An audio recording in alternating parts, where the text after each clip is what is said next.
the freedom of speech when it comes to being able to comment on social media, they feel that their rights aren't being protected. They're not going to get a good anser on that today. Does that just add to the level of worry and frustration in the country? I'm sure it does, Dana. I would just remind my fellow citizens the First Amendment applies to government. It doesn't apply to private companies. You got to show some nexus between these private companies and government. I am not surprised if they punt it on it. I know Justice Gorsuch talks about a rule for the ages, but you have to have similar facts to have these right-line rules. And when this fact is different, you're going to get a different result. It reminds me of my youth. I would do anything possible to get out of work. That's what these justices are doing. They're doing anything possible to get out of ruling on that right-line test. All right, Trey and Tom and Andy, Shannon, thank you so much. We're going to kick it over to Brett for just a quick moment. How about We're waiting on the big one. Yes. So we're waiting on the big one. The Supreme Court's highly anticipated opinion on presidential immunity could be a game changer for former President Trump, both on the campaign trail and in the courtroom. Stay with us. We're expecting that ruling throughout the years. imminently. The building's still there, but well, I'm pretty sure they modified that. There's an old saying in the Navy that the toughest job in the Navy is the Navy wife. And if you've made the deployments and you've been the wife at home or you've been the spouse at home, you understand what I'm talking about. Your spouse has earned the right to apply for a VA home loan. The New Day 100 loan allows you to borrow up to 100% of your home's value. So if you're in a situation where you need some help financially, give us a call. Call 1-888-928-2085.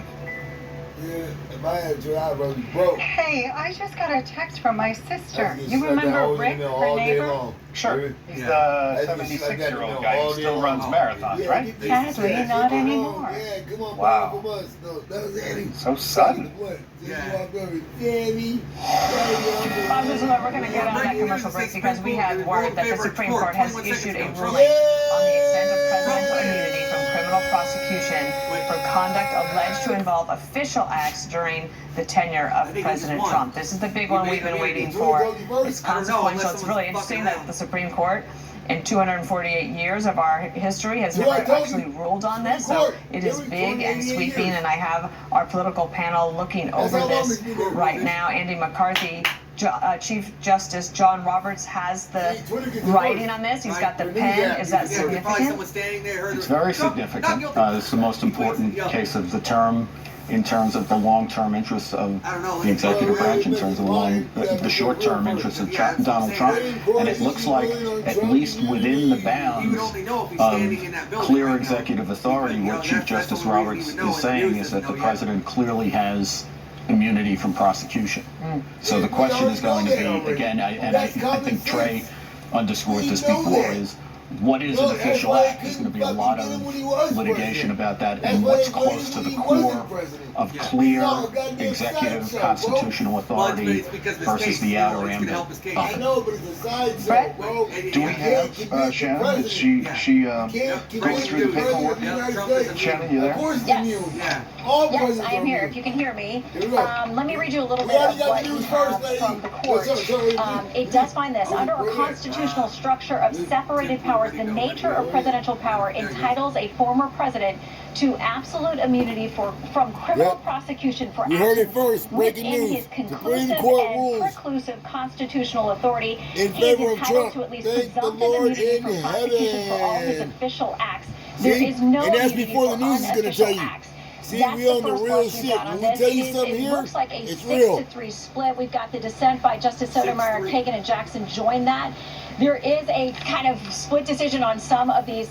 Somebody joins in one part, not in another part, but that's the overall holding of the court. So what it means now, we'll have to dig into this and see. If they tell us now, how do you decide an official act versus an unofficial act? Because that's going to be critical, having now said the president does have an absolute immunity from criminal prosecution for actions within his inclusive and reclusive constitutional authority.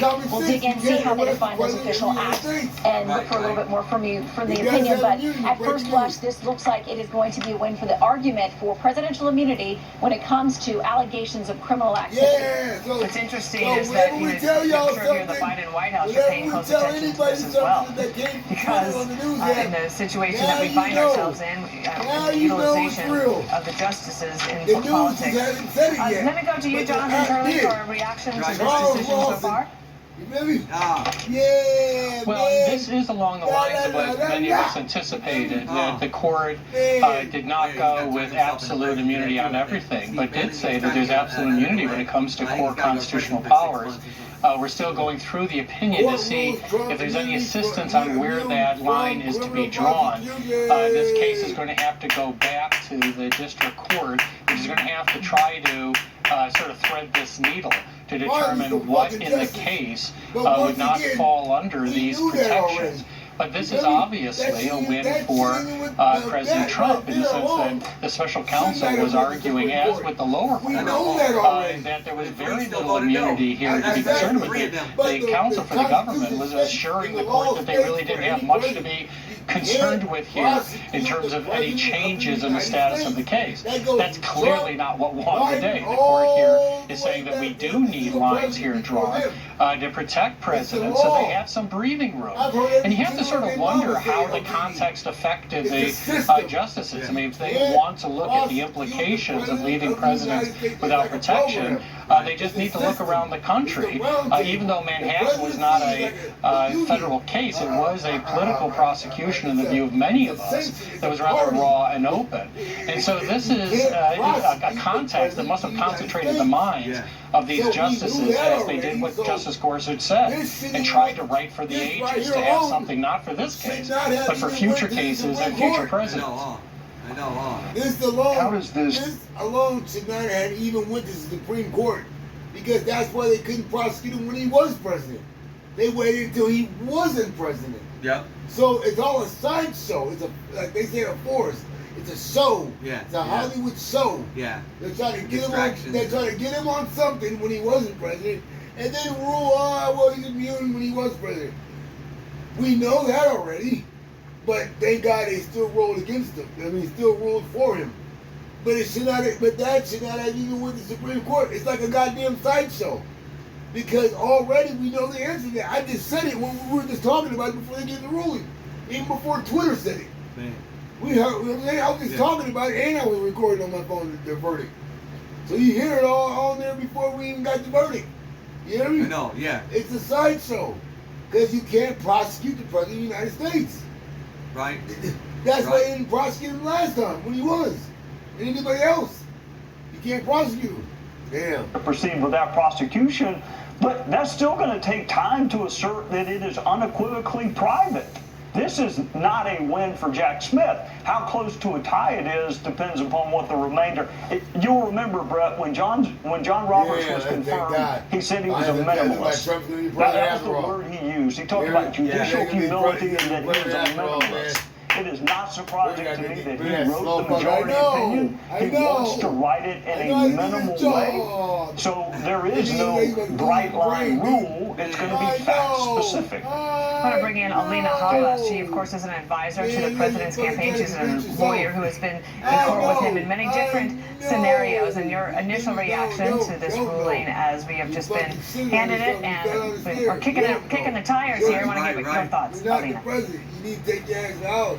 Yes, obviously I haven't read the decision as it just came out, and I've read little parts of it. Here's what I think. I think that the justices made the right decision. Nixon v. Fitzgerald outlined this. Absolute immunity is important for all presidents. I've said it time and time again. I've argued on immunity for President Trump, and I think they did get it right that they recognize absolute immunity exists.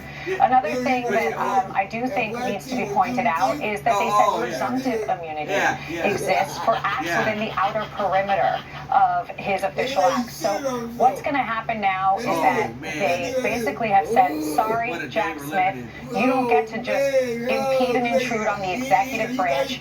We get to have protections for presidents who are doing things while they are in office so that they don't come out and get targeted and criminally and civilly sued. It's incredibly important. It was a good decision.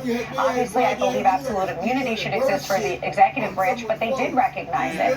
And the presumptive immunity now will then get outlined, kicked back down to the courts, and they will look at it. But the presumption that any president, and President Trump was acting within the perimeter, the outer perimeter of his official acts, is clear through this decision from what I've read so far. Obviously, I'll examine it and speak about it further on the network, but I think that this was a very good decision for us. Alita, it's Brett there. AP writes it this way. They say Supreme Court sends Trump's immunity case back to a lower court in Washington, dimming prospect of a pre-election trial. I mean, is that what you all are hoping for? And that would be the end?